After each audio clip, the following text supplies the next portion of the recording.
mamlaka nchini IEBC imetangaza kuwa itaongeza muda wa usajili wa wapiga kura nchini.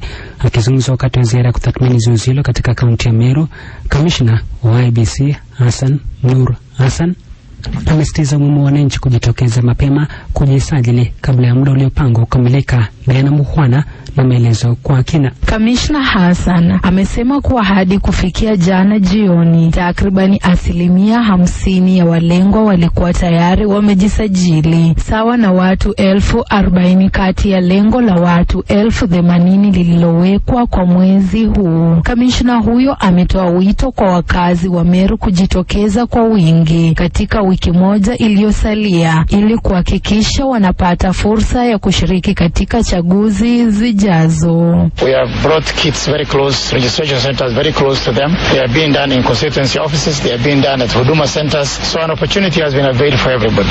I'm appealing to the people of Meru County to come out and register in large numbers these few days remaining so that they can meet their targets. Wakati huo msimamizi wa IEBC katika kaunti hiyo William Dungu amewahimiza hasa vijana kuchukua vitambulisho vyao vya kitaifa ambavyo tayari vimekamilika ili waweze kujiandikisha kama wapiga kura. Hata hivyo, amekiri kuwepo kwa changamoto ya upatikanaji wa baadhi ya vitambulisho, akisisitiza kuwa juhudi zinaendelea kuhakikisha kila anayestahili anapata nafasi ya kujiandikisha kabla ya zoezi hilo kufungwa.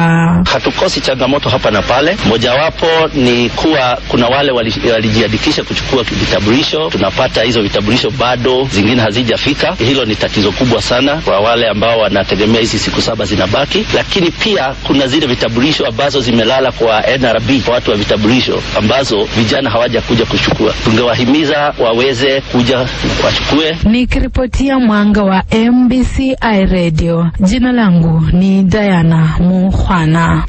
Shukrani sana Diana Mukhwana kwa ripoti hiyo. Msikilizaji, ni